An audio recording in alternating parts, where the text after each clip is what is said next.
누가복음 7장 11절에서 17절까지 말씀, 제가 존귀한 우리 주님의 말씀 받들어 있습니다. 그 후에 예수께서 나인이란 성으로 가실새 제자와 많은 무리가 동행하더니 성문에 가까이 이르실 때에 사람들이 한 죽은 자를 메고 나오니 이는 한 어머니의 독자요 그의 어머니는 과부라. 그 성에 많은 사람도 그와 함께 나오거늘 주께서 과부를 보시고 불쌍히 여기사 울지 말라 하시고 가까이 가서 그 관에 손을 대시니 맨 자들이 서는지라. 예수께서 이르시되 청년아 내가 네게 말하노니 일어나라 하시매 죽었던 자가 일어나 앉고 말도 하거늘 예수께서 그를 어머니에게 주시니 모든 사람이 두려워하며 하나님께 영광을 돌려 이르되 큰 선지자가 우리 가운데 일어나셨다 하고 또 하나님께서 자기 백성을 돌보셨다 하더라. 예수께 대한 이 소문이 온 유대와 사방에 두루 퍼지니라. 아멘. 오늘 주님께서 우리에게 주신 말씀입니다. 우리 잠시 기도드리겠습니다. 하나님, 오늘 주님께서 우리에게 귀한 말씀을 주셨는데 이 말씀이 그냥 들리는 말씀이 되지 않게 하시고 주님의 음성으로 들을 수 있도록 우리들의 영혼이 준비되도록 역사하옵소서. 존귀하신 예수 그리스도의 이름으로 기도드립니다. 아멘. 예. 마태복음 7장 11절 말씀에 보면 하나님 아버지의 사랑에 대해서 기록한 부분이 있어요. 그 부모와 하나님의 사랑을 잘 비교해서 하신 말씀인데 너희 중에 누가 아들이 떡을 달라 하는데 돌을 주고 생선을 달라 하는데 뱀을 줄 사람이 있겠느냐. 여러분 이 말씀 기억하실 겁니다. 너희가 악한 자라도 좋은 곳으로 자식에게 줄 알거든 하물며 하늘에 계신 너희 아버지께서 구하는 자에게 좋은 것을 주시지 않겠느냐라는 그런 말씀을 마태복음 7장 11절에서 하셨어요. 하나님 아버지께서 여러분과 나에게 정말로 주고 싶어하는 것이 무엇인지를 성경이 정확하게 잘 밝히고 있는 거죠. 아무리 악한 부모라 할지라도 말이에요, 자식에게는 좋은 것을 주려는 것이 그 부모들의 마음이라는 거예요. 근데 가만히 생각을 해보면은 어떻게 악한 것에서 좋은 것이 나올 수 있겠어요? 이 사실 불가능한 일이거든요. 악한 부모에게서 어떻게 좋은 것이 나올 수 있겠어요? 그런데 부모에게서만큼은 이 세상에 다른 모든 것들과 다른 것이 하나가 있다는 거예요. 그게 뭐냐면 절대로 자기 자식에만큼은 자기 자신이 악하다 할지라도 악한 것을 줄 수 없다는 거죠. 이것이 부모의 심정이라고 성경에서 밝히고 있어요. 하물며 하나님은 근본적으로 선하시고 인자하시고 긍휼이 많으시고 자비가 풍성하시고 사랑이 많으신 하나님이신데 어떻게 그 하나님께서 구하는 모든 자에게 좋지 않은 것을 줄 수 있겠느냐? 당연히 마땅히 좋은 것을 줄 것이다 라는 그런 말씀이죠. 오늘 이 말씀을 제가 먼저 드리는 이유는 제가 오늘 읽은 이 누가복음 7장에 있는 이 본문 말씀이 자식을 간절히 사랑했던 한 어머니의 이야기를 이곳에 기록을 했기 때문입니다. 이 사건을 통해서 자신의 백성에 대한 그 하나님의 사랑을 여러분과 나는 오늘 확인할 수 있고 또 여러분과 나를 향한 그 하나님의 사랑을 한번 확인해 볼 수가 있는 거죠. 예수님께서 가버나움에서 제자들과 함께 이제 나인성으로 가셨어요. 그런데 주님이 나인성문에 가까이 왔을 때 사람들이 죽은 사람을 하나 메고 나오는 겁니다. 근데 그것을 우리 주님이 보게 되셨어요. 그런데 그 장례 행렬 뒤에 한 여인이 아주 슬피 울면서 따라오고 있는 것을 우리 주님께서 보신 겁니다. 바로 그 죽은 사람의 어머니였어요. 자, 12절 말씀을 보시면 성문에 가까이 이르실 때 사람들이 한 죽은 자를 메고 나오니 이는 한 어머니의 독자요 그의 어머니는 과부라. 그 성에 많은 사람도 그와 함께 나오거늘. 이 말씀의 사실 가장 중요한 부분은요, 그 성에 많은 사람도 슬피 울며 따라 나오는 그 과부와 함께 나왔다는 이 말씀이 굉장히 사실 중요한 겁니다.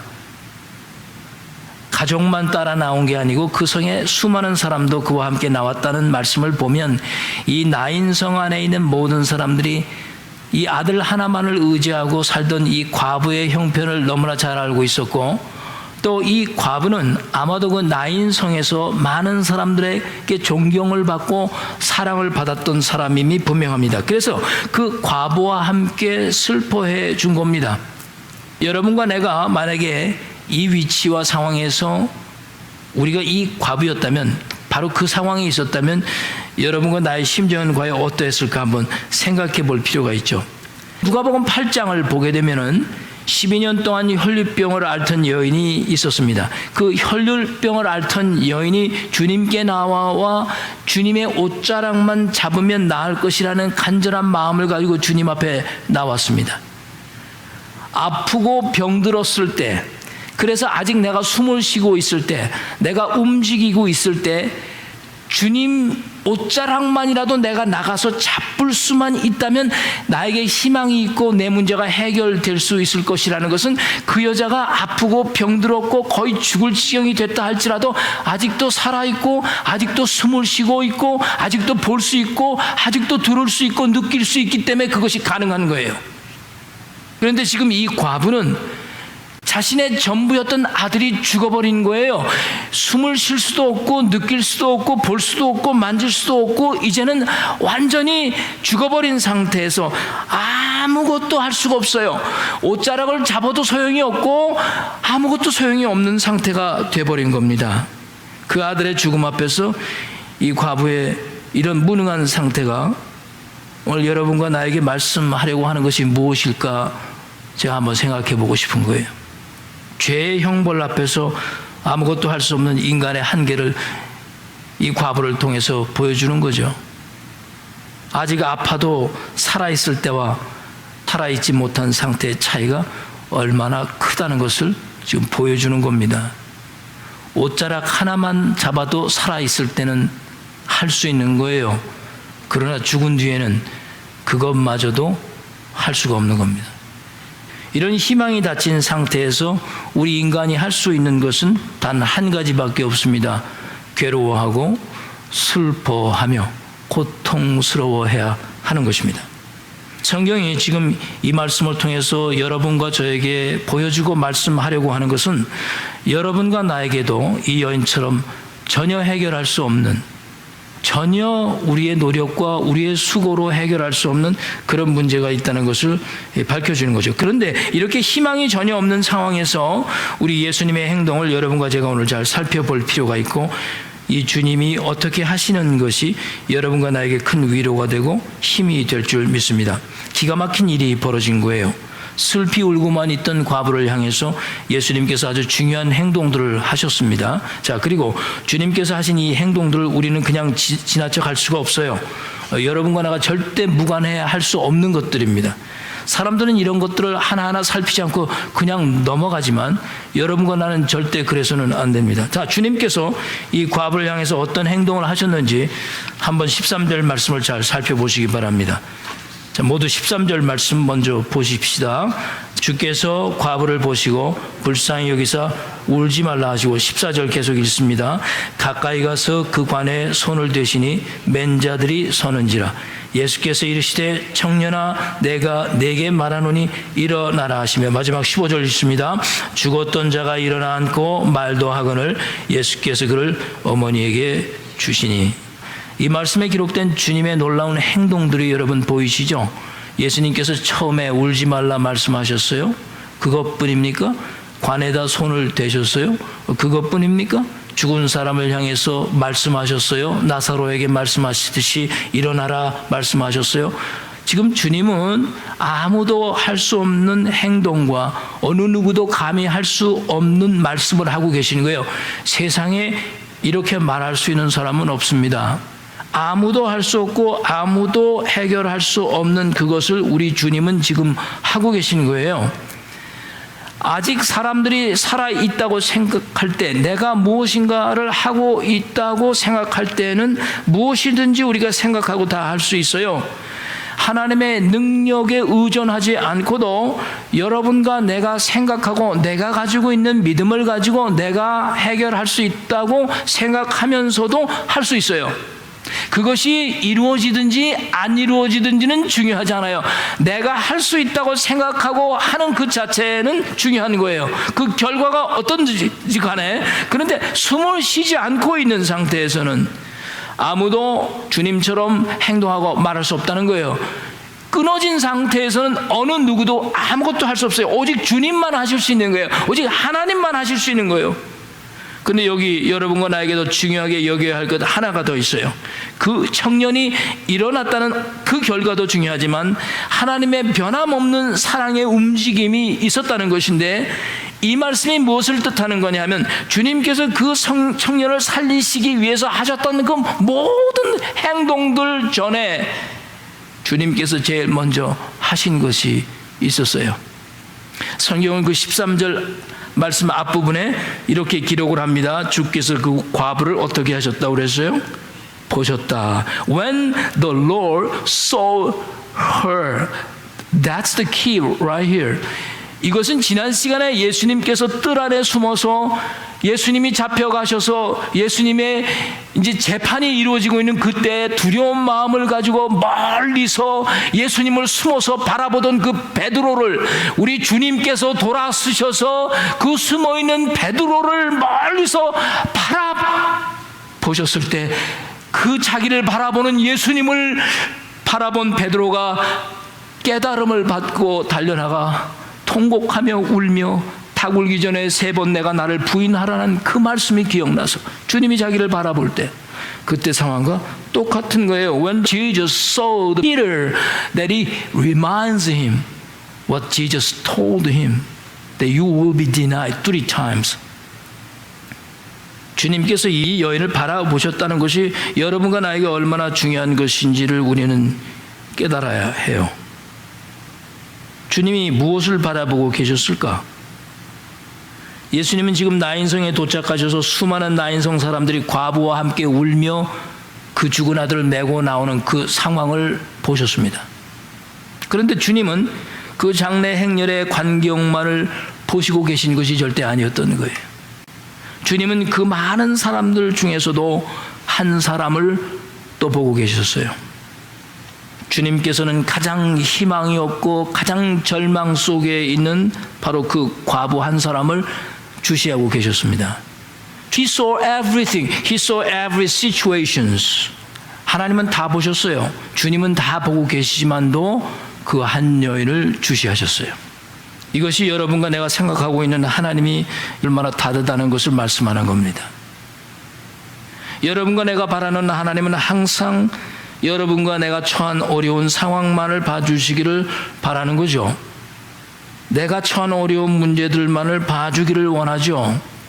그런데 정작 주님은 아들을 잃은 어머니가 처한 환경과 상태를 보실 뿐만 아니라 상황과 환경을 보시지 않는다는 뜻이 절대 아닙니다. 다 보고 계시지만 그 울고 있는, 절망에 빠져 있고 고통스러워하고 희망이 없어 보이는 그 한 여인 과부를 보시고 계신 겁니다.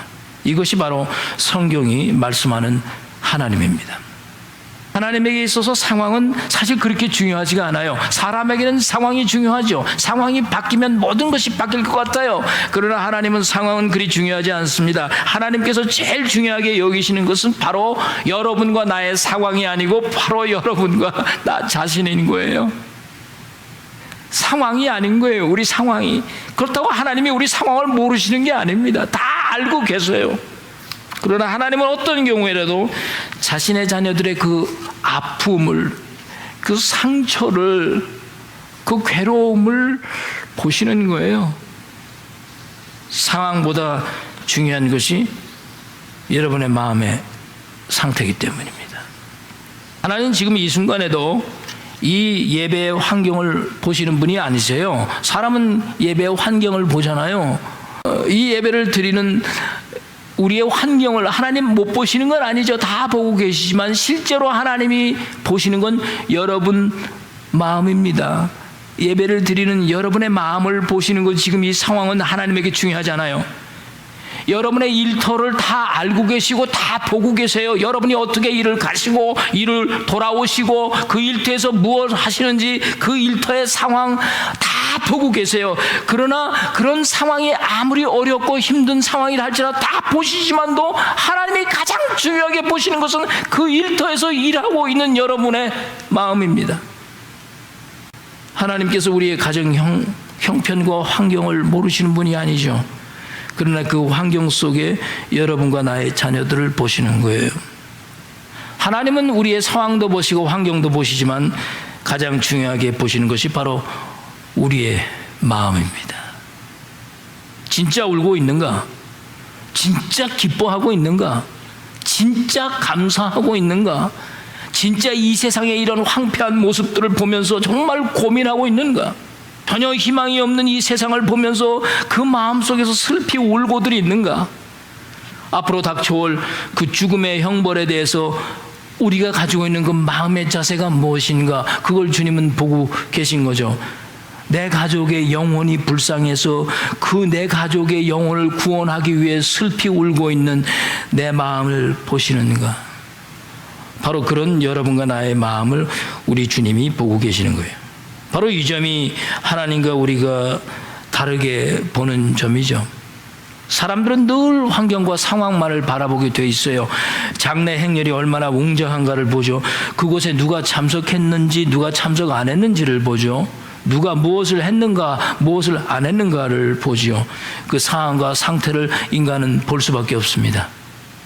우리 그리스도인들의 영적인 문제는 주님이 항상 우리를 보고 계신다는 것을 깊이 깨닫지 못하는 것이 항상 우리들의 딜레마인 거죠. 주님이 우리의 환경을 보신다고 믿으면 우리는 반드시 우리의 환경이 변해야 된다고 믿게 됩니다. 그죠? 주님이 환경을 보시기 때문에 나의 이런 모든 어려운 환경이 주님이 보고 계시기 때문에 바뀌어야 한다. 그런데 주님이 나를 보고 계시다는 것을 믿는다면 상황이 변한다고 생각하지 않고 내가 변해야 한다고 생각을 하겠죠. 오늘 아들을 잃어버리고 슬피 우는 과부를 바라보시는 주님을 통해서 여러분과 나를 주님이 그렇게 바라보시고 계시다는 거죠. 만약에 여러분과 제가 주님이 이 연을 바라보시듯이 항상 나를 바라보고 계시고 있구나라고 믿는다면 에이 예수 믿어서 무슨 좋을 게 있어, 에이 신앙생활 열심히 해서 얻을 것이 무엇이 있을까, 이렇게 봉사하고 헌신한다고 해서 나에게 돌아오는 유익이 도대체 무엇이 있을까. 절대로 주님이 나를 보고 계신다고 믿는다면 그런 생각을 절대 할 수가 없겠죠. 여러분과 내가 참 신앙인이 되기 위해서 반드시 믿어야 할 것이 무엇입니까? 십자가의 사랑도 믿어야죠. 하나님의 용서도 믿어야죠. 그리고 부활하신 우리 주님도 믿어야죠. 이런 것만 믿고 끝난다면 우리는 이론적인 신앙에 불과할 겁니다. 우리의 믿음이 매우 현실적이 되려면 지금 내가 이 자리에 있는 순간, 내가 말하고 있는 이 순간에도, 내가 걷고 있는 이 순간에도 승천하신 주님께서 지금도 나를 바라보고 계시는구나, 그 여인을 보듯이 나를 보고 계시는구나, 이런 믿음이 여러분과 나를 축복의 길로, 어려운 가운데서도 슬피 우는 가운데서도 축복의 길로 우리를 인도해 가는 것입니다. 이 믿음이 중요한 것입니다. 이것이 바로 부활 이후에 승천하신 예수 그리스도를 믿는 믿음인 거죠. 부활 셋째 주일입니다. 우리의 믿음은 이제 승천하신 주님의 믿음으로까지 나가야 하는 거죠. 승천하신 주님이 어디 계십니까? 그냥 공중에 떠다니시나요? 우리 주님이 승천하셔서 도대체 어디가 있는 거야?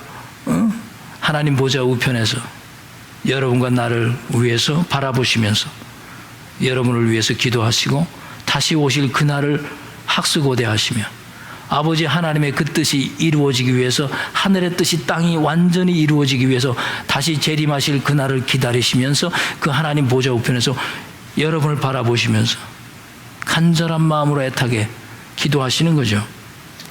근데 여기서 여러분과 내가 한 가지 더 중요하게 생각할 것이 있어요. 주님이 여러분과 나를 바라보실 때 우리가 바라보는 것처럼 바라보고 계시지 않다는 것을 깨달아야 합니다. 자, 주님께서는 여러분과 나를 바라보실 때, 아, 저렇구나, 아, 저 사람이 저렇게 생겼구나, 아, 저거 참 멋있다, 얼마나 아플까, 얼마나 괴로울까, 그렇게 바라보시지 않는다는 거죠. 그러니까 하나님께서 우리를 바라보는 것과 우리가 세상을 바라보고 사람을 바라보는 것은 다릅니다. 그렇다면 주님은 어떻게 바라보시는 걸까요? 13절 말씀을 보십시오.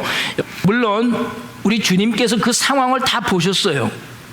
그리고 나서 13절에 주께서 과부를 보시고라고 말씀하셨잖아요. 근데 여기서 보시고라고는 이 헬라어 말씀이 호라오라는 헬라어 단어를 썼어요. 근데 그 의미는 단순히 그냥 바라보는 것이 아니라 이 호라오라는 이 바라본다는 뜻은 식별할 수 있는 마음을 가지고 깨달으면서 깊이 깨닫는 마음을 가지고 바라본다는 뜻이 호라오입니다. 그러니까 보긴 보았는데 저렇게 생겼구나, 저런 거구나, 이렇게 바라보는 것이 아니고 마음속 깊은 곳에서 솟구쳐 올라오는 감동을 가지고 바라본다는 거예요. 그러니까 바라보시면서 마음에 솟구치는 어떤 것이 없으면 그것은 호라오가 아닌 거예요. 그냥 보는 거예요. 아유 저렇게 생겼네 저거, 아유 저 예쁘구나, 저 어떻게 저렇게 무섭게 생겼어. 이건 호라오가 없는 거죠. 반면에 똑같은 보다라는 헬라어 다른 단어가 있는데 그게 블레포입니다.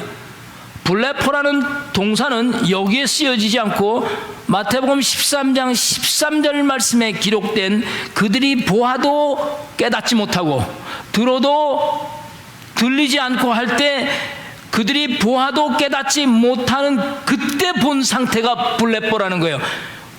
이렇게 기록을 했어요. 마태복음 13장 13절에 그러므로 내가 저희에게 비유로 말하기는 저희가 보아도 보지 못하고 들어도 듣지 못하며 깨닫지 못하리라. 이 말씀에서 보아도 보지 못하며 라고 했는데 바로 이 상태, 보아도 보지 못하고 깨닫지 못하는 상태가 블레포로 보는 거예요. 솟구쳐 올라오는 감동 없이 그냥 보는 거예요. 어이구 잘생겼네, 어이구 멋있다. 그러니까 주님께서 나인성 과부를 여기서 바라보시고 라는 말씀은 마음에서 올라오는 놀라운 감동이 그 안에서 우러나오면서 깊은 깨달음이 동반된 심정으로 그 어머니를 보시는 거예요. 그러니 한 영혼을 바라보면서 깨달음 없이 감정만 가지고 이렇구나 저렇구나 참 안 됐구나 아유 불쌍하구나 바라본다는 것은 주님이 바라보시던 호라오가 아니고 블레포인 겁니다. 블레포는 참으로 무섭고도 냉정하고 불행한 바라봄입니다. 깨달음이 없이 바라보기 때문이죠. 그러니까 오늘 여러분과 저는 분명하게 오늘 이 사건을 통해서 한 가지를 알 수가 있어요. 주님은 절대로 여러분과 나를 블레포로 보시지 않는다는 겁니다. 주님은 우리를 바라보다가 가슴을 치면서 그래 너의 아픔이 바로 나의 아픔이다, 너의 고통이 바로 나의 고통이다, 가슴 아파하시면서 같이 슬퍼하시면서 호라오로 바라보시는 우리 주님을 오늘 이 본문 속에서 우리는 느끼게 되는 거죠. 재미있는 예화가 하나 있어요. 젊은 남녀가 펜팔로 열심히 편지를 주고받았어요. 그러다가 마음에 서로에게 사랑이 생겼습니다. 서로 보지 못하고 펜팔로만 했으니까 그래서 두 사람은 이제 편지만 주고받다가 처음 대면을 하게 됐습니다. 여자분 그 설레임과 기대감에 넘쳐가지고 약속 장소로 갔죠. 그런데 그 형제를 보는 순간 큰 충격을 받았습니다. 뜻밖에도 그 사람이 한쪽 눈만을 가지고 있는 애꾸 눈의 사람이었던 거예요.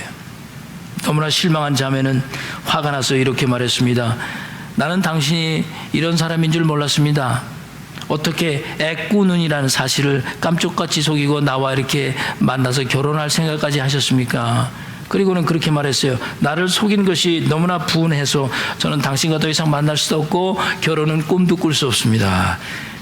그런데 그 얘기를 듣자마자 이 애꾸는 형제가 오히려 의아해하면서 자신은 분명하게 진실했고 다 말할 거 말했다고 말하는 거예요. 그러자 듣고 있던 자매가 다시 말합니다. 당신이 보낸 수많은 편지에는 당신이 애꾸는이라고 밝힌 적이 없습니다. 그러자 애꾸는 형제가 자기가 두 번째로 보낸 편지에서 분명히 밝혔다는 거죠. 어이가 없던 자매가 그럼 어떻게 썼길래 그러느냐고 항의하자 형제가 이렇게 썼다고 했습니다. 제가 두 번째 편지에 분명히 당신을 보고 한눈에 반했습니다. 첫눈에 보고 반한 것이 아니라 한눈에 보고 반했다고 썼다는 거죠. 이 애꾸는 이 사람의 주장은 한쪽 눈으로 보고 내가 반했다, 그 뜻을 얘기하는 거죠. 그 이후에 그 두 사람이 어떻게 됐는지는 전 모르겠어요. 예. 벤자민 프랭클린이 부부의 관계에 대해서 아주 엄청난 얘기를 남겨놓았습니다. 결혼 전에는 두 눈을 뜨시고 보십시오. 그러나 결혼 후에는 한 눈을 감고 보셔야 합니다. 그랬어요. 여러분 이게 무슨 뜻인지 아세요? 그런데 사람들이 어떻게 하는 줄 아시죠? 반대로 하거든요. 결혼 전에는 첫눈에 반해요. 한눈에 다 반해버리거든요. 두 눈 부릅뜨고 못 봅니다. 그리고 결혼 후에는 함께 살면서 나머지 한쪽 눈까지 완전히 다 크게 뜨고 보지 못하던 것까지도 더 자세히 보게 되는 거거든요. 근데 왜 벤자민 프랭클린이 결혼 후에는 왜 한눈으로 보고 살라고 권면을 했을까요? 그 한눈이 장점만 보는 한눈이 되어야 하기 때문이다, 그 뜻입니다. 감고 살아야 할 다른 눈은 단점을 볼 수 있는 눈을 닫으라는 거예요. 그리고 장점만 볼 수 있는 눈을 갖고 살라는 거죠. 여러분 사람들이 윙크할 때 어떻게 하죠? 한쪽 눈을 깜빡하고 감추시고 한번 해보세요. 옆 사람한테. 무슨 뜻이죠? 왜 윙크를 하면 좋죠? 윙크를 하면 그 사람이 나에게 호감이 있다는 뜻 아닙니까? 무슨 얘기예요? 나는 너의 장점만 보겠다, 그 뜻이에요. 그러니까 윙크는 좋은 거예요. 예, 처음 보면 윙크하세요.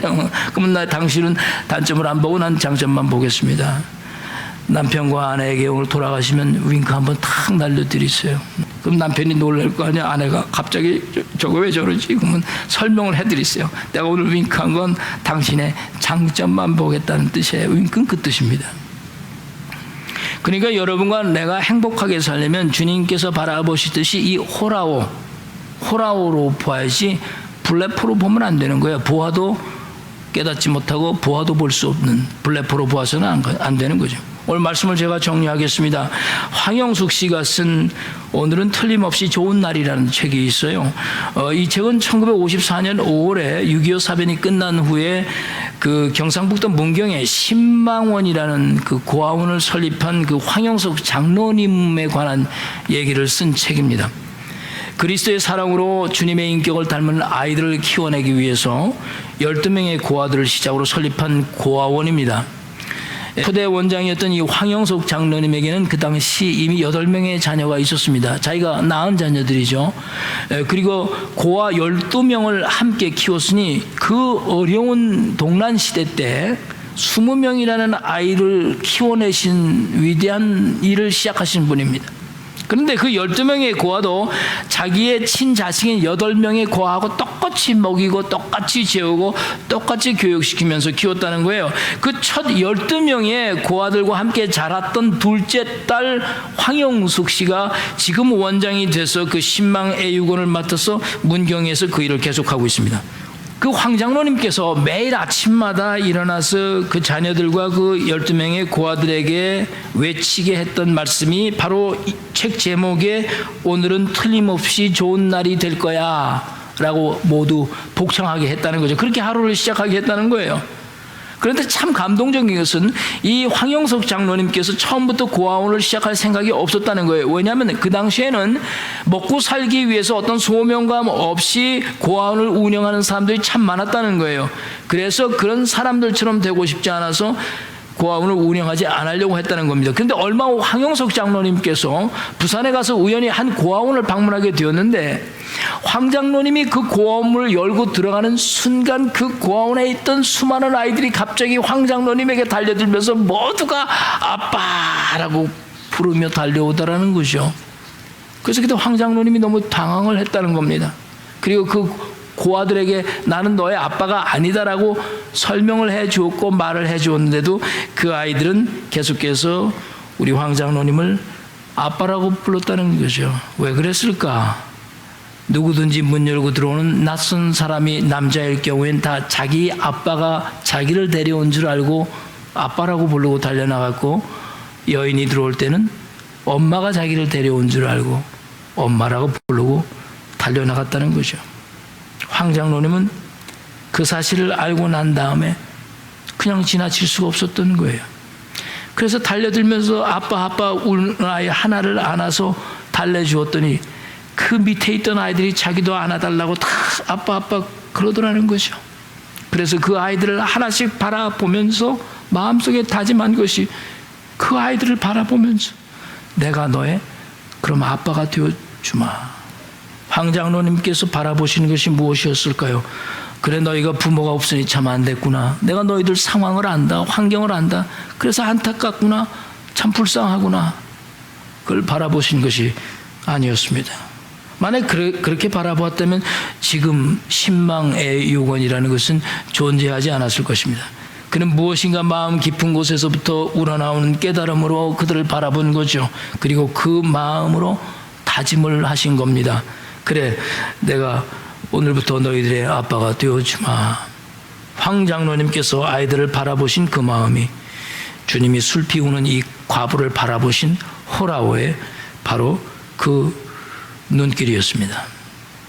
여러분과 나는 정말로 우둔해서 주님이 보시듯이 모든 것을 보지 못합니다. 그래서 마음으로 슬피 우는 것까지 보지 못하는 것이에요. 바깥으로는 아주 멀쩡해 보이기 때문에, 아무런 상처가 없는 것처럼 보이기 때문에 우리의 바라보는 그것은 주님의 호라오로 볼 수 없는 거예요. 우리는 거의 모두가 블레포로 보는 거예요. 신망애우건 홈페이지에 들어가 보았더니 마음에 감동을 주는 글이 있었습니다. 그래서 여러분에게 소개를 하겠는데, 믿음에 관해 쓴 것인데 이렇게 써 있더라고요. 믿음이란 하나님께서 하실 수 있다는 것을 믿는 것이 아닙니다. 믿음이란 하나님께서 반드시 하실 것임을 믿는 것이 믿음입니다. 그게 써 있더라고요. 이런 하나님을 향한 믿음의 마음으로, 또 아이들을 바라보는 주님의 눈으로, 호라오의 눈으로 아이들을 바라보는 그 마음으로 지금까지 신망애육원이 630명 이상의 고아들을 착실하게 키워내 사회에 좋은 인물들로 키워낸 곳입니다. 하나님은 여러분과 나의 모든 상황과 형편을 다 보고 계세요. 우주를 다 보고 계세요. 이 세상에 일어나는 모든 사건, 상황 다 알고 계시고 다 보고 계십니다. 못 보시는 게 아닙니다. 그러나 자신이 선택한 자신의 백성들이 당하는 그 아픔과 고통과 그 상처를 우리 하나님은 블레포의 눈으로 단순히 너 참 안 됐구나, 너 참 어렵구나, 그렇게 바라보시지 않는다는 겁니다. 하나님은 호라오의 눈길로 우리를 바라보시면서 우리 마음속의 고통과 슬픔과 아픔을 느끼시는 거죠. 오늘 여러분은, 또 나는 여러분과 나를 바라보시는 주님을 이제 만나셔야 하고, 또 그런 눈길로 우리도 세상을 바라보아야 하는 겁니다. 맥도날드에 앉아 구걸하는 사람을 그냥 지나칠 수 없을 수도 있습니다. 그것이 호라오의 눈이 될 수도 있습니다. 프리의 입구에서 구걸하는 사람이 얼마나 많습니까? 그런 사람을 호라오의 눈으로 바라볼 수도 있습니다. 단지 여러분과 내가 조심해야 할 것은 블레포의 눈으로 바라보지 말아야 한다는 것입니다. 이렇게 그들의 아픔이 무엇인지, 그들의 고통이 무엇인지, 그들이 불쌍히 여기는 그 우리의 눈이 불쌍히 여기는 것만으로 끝나지 않고 그들 마음속의 고통과 아픔도 볼 수 있는 눈이라면, 우리가 바라보는 이 세상도 주님이 바라보는 세상의 눈으로 바뀔 수 있을 것입니다. 이런 주님의 호라오를 여러분과 내가 진심으로 마음속에 깨달을 때 남의 아픔도 내 아픔처럼 느낄 수가 있고, 남의 상처도 내 상처처럼 느끼고 공감할 수 있게 되는 거겠죠. 이런 주님을 만날 때 절대로 풀 수 없었던 문제들이 하나둘 해결이 되고, 전혀 희망이 보이지 않았던 우리의 삶과 환경들도 다시 희망으로 돌아서고 힘을 얻고, 나를 바라보시는 주님의 이 호라오의 눈길로 여러분과 나도 이 세상을 기쁨과 감격함으로 살아갈 수 있을 줄 믿습니다. 우리 사랑하는 성도 여러분, 이 세상에 고통당하는 그 자들을, 그들의 고통까지도 읽어낼 수 있는 그런 호라오의 사랑을 담긴 눈을 가지고 사신 여러분 되시기를 주의 이름으로 간절히 축복드립니다. 우리 기도하십시다.